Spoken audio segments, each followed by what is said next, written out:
வாங்க பார்ட் 2 பல்லாவரம் சந்தைக்கு போன கதையை பார்ப்போமா. இதுக்கு முன்னாடி கூட ஒரு டைம் சென்னை போயிருக்கேன். ஆனால் அது எங்கள் அம்மா கூட இந்த பீச்சுக்கு மட்டும் போயிட்டு இந்த சுற்றி கட்டுவாங்கல்ல அப்படி போயிருக்கேன். இந்த மாதிரி ஊருக்குள்ள தெருக்குள்ள போய் அதுக்கெல்லாம் பார்த்ததில்ல. இப்போ தான் ஃபர்ஸ்ட் டைம் போகிறேன். இந்த சென்னை பெங்களூர் வாங்கல டிராஃபிக் ஓவரா இருக்குன்னு சொல்லி கேள்விப்பட்டிருக்கேன். அது இன்னைக்கு தான் பார்த்தேன். அங்கே போனால் வழியும் தெரியல ஒன்றும் தெரியல. அப்புறம் ஒவ்வொருத்தையா கேட்டு எப்படியோ போயாச்சு. அங்கே போயிட்டு முதல்ல பர்ச்சேஸ் பண்ண தெரியுமோ இந்த அண்ணா கடையிலும் இந்த அக்கா கடையிலும் அவ்வளோ ஸ்வீட்டாக பேசினாங்க. அவங்க பேசினதுக்காகவே அவங்க கிட்ட இருந்து ஒரு செயின் வாங்கிட்டு தான் வந்தேன். அது என்னமோ நாங்கள் சும்மா அந்த நார்மலா இருக்க சந்தை மாதிரி இருக்கும்னு நினைச்சா அது போகுது ஒரு தெருவையே அதுக்குன்னு ஃபுல்லா வச்சிருக்காங்க போல.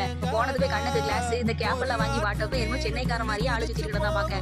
நானெல்லாம் அங்க அடிக்கிற வெயிலுக்கு ஒரு முக்காடு போட்டு சுத்தினதான் அவங்க வந்து கிளம்புற வரைக்கும் இந்த முக்காடு எடுக்கவே இல்லையே. எப்படியும் என் கலர்ல இருந்து ஒரு 2 ஷேடு கம்மியா இருக்கும் போல. அவ்வளோ வெயில். எப்படியும் அந்த தெருவெல்லாம் சுத்திட்டு வரதுக்கே ஒரு 2-3 டைம் கிட்ட ஜூஸ் தண்ணி பாட்டில் அது தனியா வேற வாங்கி குடிச்சோம். அப்புறமா எல்லா பர்ச்சேசிங் முடிச்சுட்டு சென்னையில தான் என் ஹஸ்பண்டோட ஃப்ரெண்டு மகேஷ் நான் வீட்டுக்கு தான். அதனால ஸ்ட்ரைட்டா அங்க போயாச்சு. அங்க போயிட்டு நல்ல பிரியாணி எல்லாம் வாங்கி சாப்பிட்டு ரெஸ்ட் எடுத்துட்டு இதுக்கே டைம் என்னமோ 5 ஆகி போச்சு. இதுல வேற ஈவினிங் பீச் போகலாம், வேற எங்கேயோ ஏதாவது சர்ச் வியூலாம் இருக்குதா அங்கெல்லாம் போலாம் சொல்லிட்டு இருந்தாங்க. அதெல்லாம் போனா ரொம்ப டைம் சொல்லிட்டு ரிட்டர்ன் வரும்போது இந்த சன்செட் வியூ சூப்பரா இருந்துச்சு. அதை பார்த்துட்டு அப்படி நாங்களும் வீட்டுக்கு வந்துட்டோம்.